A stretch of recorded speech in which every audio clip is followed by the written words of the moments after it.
Hi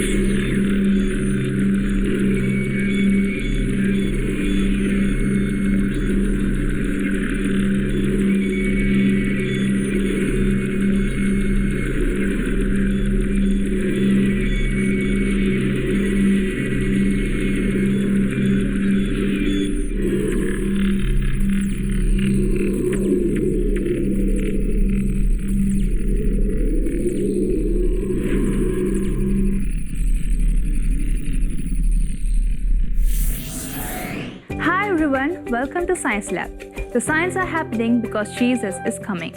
Every day we are looking at some of the science that are happening around us. In this episode, we are going to see some of the technological advancements in these last days.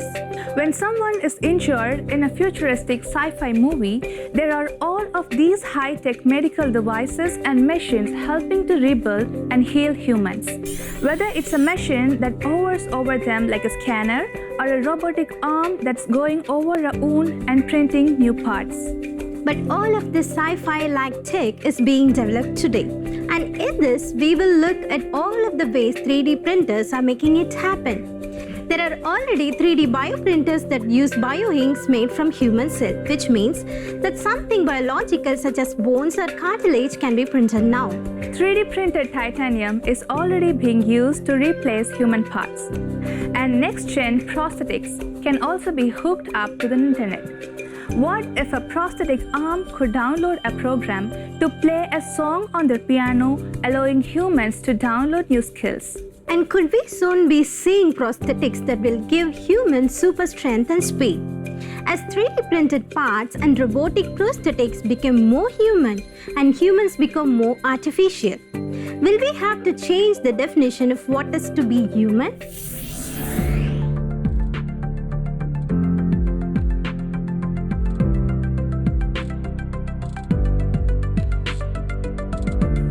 There has been a lot of talk about Elon Musk's brain-to-computer interface company Neuralink because they have been showcasing their latest updates and how they are able to measure brain activity in pigs.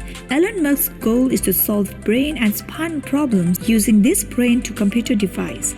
Though it seems in the realm of science fiction, this is something that can be done on a DIY and basic level today with the help of a 3D printer. OpenBCI is an open-source brain-to-computer interface that anyone can 3D print and build at home. The surface is 3D printed and electronics are then fitted. This kind of EEG headset can measure basic things like concentration, attention, along with eye and facial movements. And people who are willing to invest the time are able to build. One can control robotics and prosthetics using the thoughts alone. Prosthetics is one of the more common areas where it comes to 3D printing human parts, but today they are getting more advanced and high-tech. Open Bionics creates prosthetics using 3D printings. The hero arm is an arm that responds to the user's muscles. Using electrodes placed on the skin, it can detect the voltage generated when someone flexes their muscles. This allows somebody to control the movements of the robotic arm. And since it is 3D printed, it makes it simpler to create different designs, and children can get new arms printed as they grow.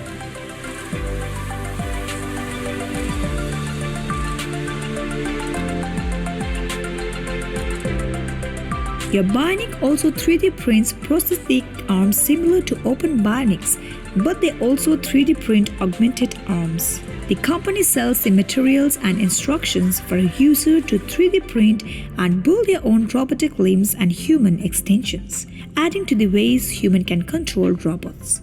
The company is developing more advanced ways of controlling devices, such as using electrical activities from the brain.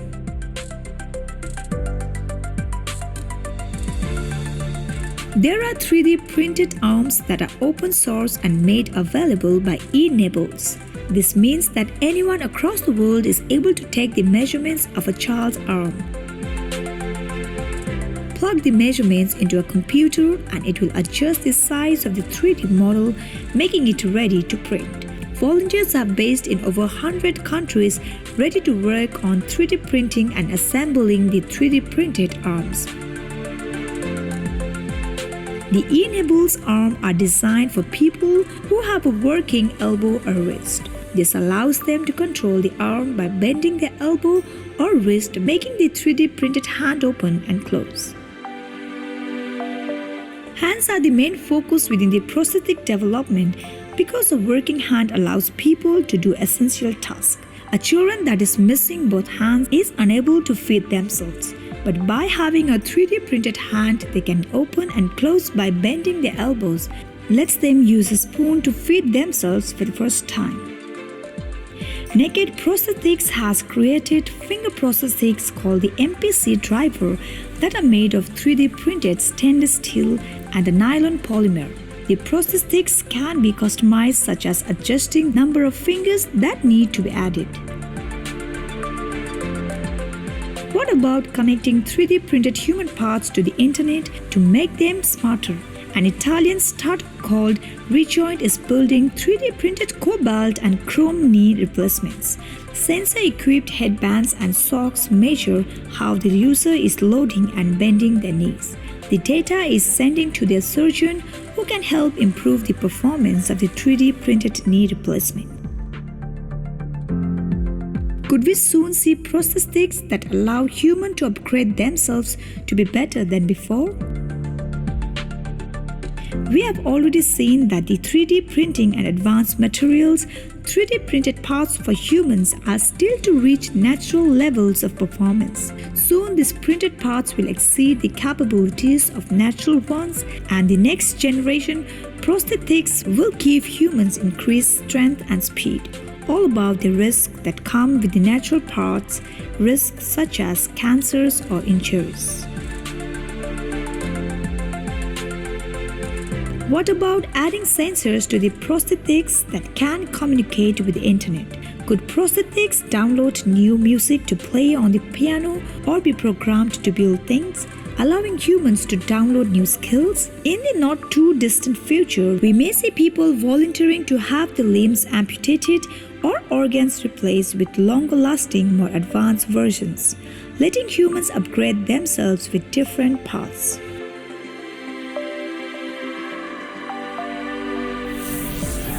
So far, we have seen some of the technological advancements that have taken place around us. Do not go anywhere, we will meet you after a short break.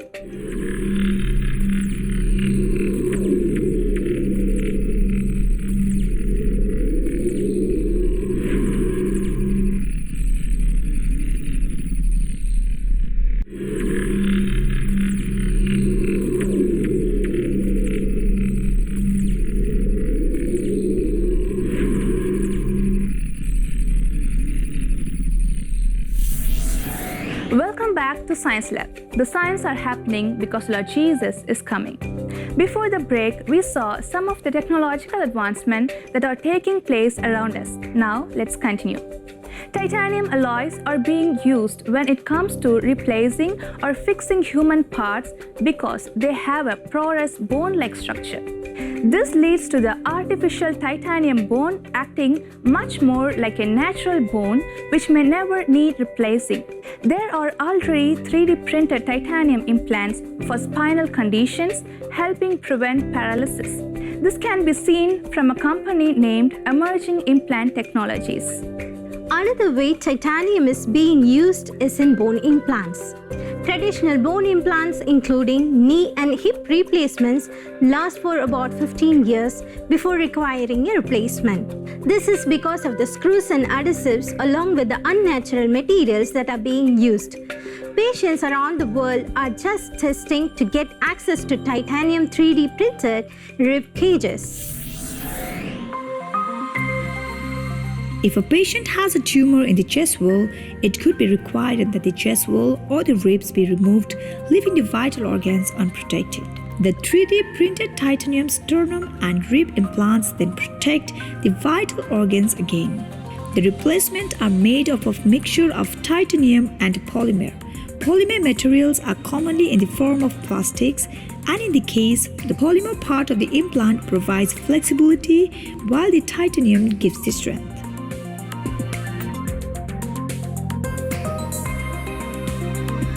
The 3D printed titanium is also being used to heal humans through the use of a titanium cage. In the UK, patients have now access to a 3D printed titanium cage for several shin structures. Previously, severe shin fractures required amputation, but now a custom-made 3D printed titanium cage is implanted to squeeze all the bone fragments back together inside the leg.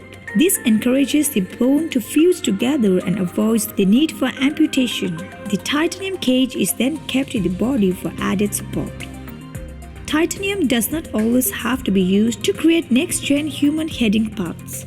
It is also needed when it comes to 3D printing cast. 3D printing a cast for a broken limb allows for the bone to heal in an efficient, water-resistant and high-tech way. This cast can be built with a rehabilitation module that stimulates the muscles with the electrical signals.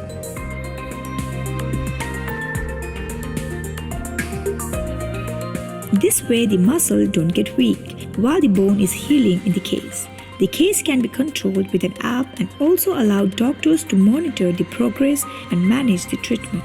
Exovite has advised that rehabilitation time for an injury similar to a broken arm, hand or foot could be cut to 7 weeks, down from the 10 weeks it takes with a traditional cast. 3D printers that print biological parts are called bioprinters. Biofabrication is another name for the bioprinting. Printers traditionally used for automobile design and prototyping have been adopted for bioprinting. These printers use cells and other substances to 3D print tissue and other structures. Some of the newest bioprinters have 6 print heads so that 6 different cell parts can be printed to create complex tissue models such as intestinal tissue.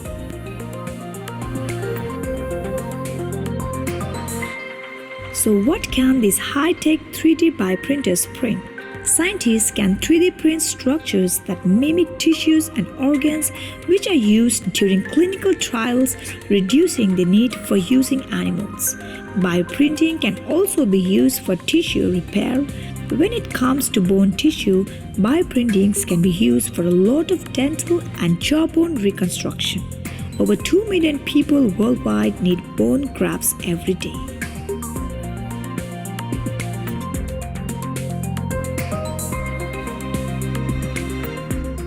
At Swansea University in Wales, UK, printed bones can be made in a couple of hours. They are transplanted into a patient and fused with the natural bone over a period of months. Even eyesight can be fixed with 3D bioprinters. Millions of people worldwide need cornea transplants, which is the lens that covers the eye and focuses vision. And Newcastle University has made stem cells to create a biolink that allows the scientists to 3D print circles to form a cornea in under 10 minutes. Wake Forest School of Medicine in North Carolina, USA, has successfully printed skin cells onto a burn wound. Ears and nose replacement can be printed for accident victims. Scientists in Zurich are able to print a nose in less than 20 minutes. At Wake Forest University, a bladder has been printed from a patient's own cells. Because these organs are grown from the patient's own cells, it takes away the risk that the organ is rejected by the body.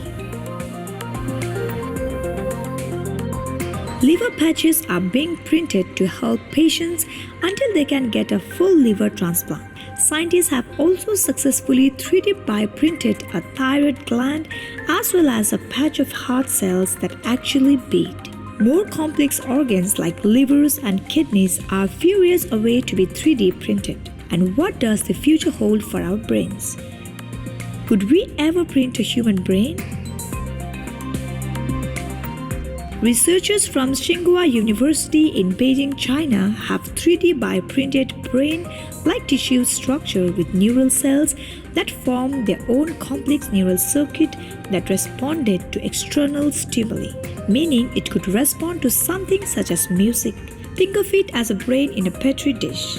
While normal printers use ink and everyday 3D printers use plastic, 3D bioprinters use bioinks. A bioink is made of living cells. These cells might come from the patient or from cell donors. Bioinks can be neutral or synthetic. Calvo is an example of a synthetic bioink. And bioinks can be extracted from seaweed. Different bioinks can be used for different parts of the body.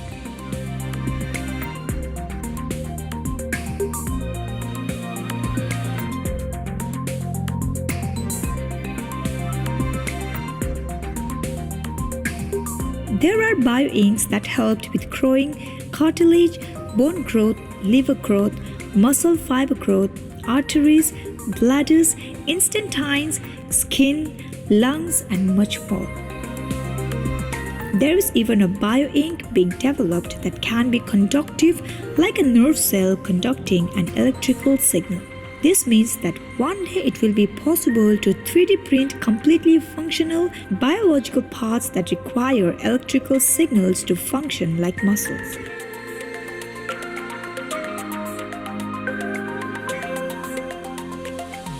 And lastly, there is Mary, the first life-size 3D printed human body developed at Louisiana State University in the USA. She has 3D printed using bioplastic, which is a mixture of plant-based materials such as wood chips or plant waste. Mary was printed to test real-time radiation exposure to help scientists optimize radiation dosing for cancer treatment.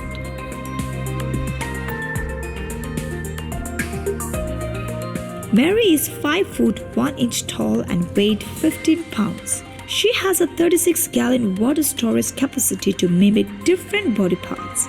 She gets filled up with water, and the scientists see how much radiation penetrates to determine the effect radiation might have on real tissue in cancer patients. Moving forward into the future, there will be nanofabricators that will allow us to 3D printing anything, well beyond what we can manufacture today. Such a device would mechanically or chemically combine molecules, allowing us to turn raw materials into any end product.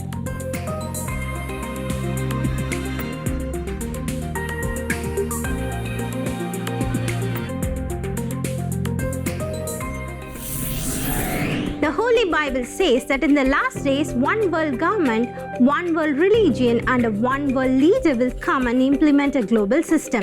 And those who do not have that mark will be punished. He causes all, both small and great, rich and poor, free and slave, to receive a mark on their right hand or on their foreheads, and that no one may buy or sell except one who has the mark or the name of the beast or the number of his name. Here is wisdom. Let him who has understanding calculate the number of the beast, for it is the number of a man. His number is 666. All this shows that what is mentioned in the Bible that are going to take place in the end times are taking place in our lifetime. We are living in the last days. Lord Jesus Christ is coming again very soon. Thank you for watching this episode. Don't forget to tune into Science Lab next time. And before we end the show, we would like to ask you a question from this episode. What is the name of the first life-size 3D printed human body? Option A, Marie. Option B, Martin. And option C, Matthew. If you know the correct answer, send it to our email ID sciencelab@angeltv.org. If you have missed any of the episodes, don't worry, you can watch it again in our Science Lab YouTube page. But don't forget to like, share and comment on the video. And ask your friends and relatives to watch Science Lab so that they will know that we are living in the last days. Remember, signs are happening because the Lord Jesus is coming. Maranatha.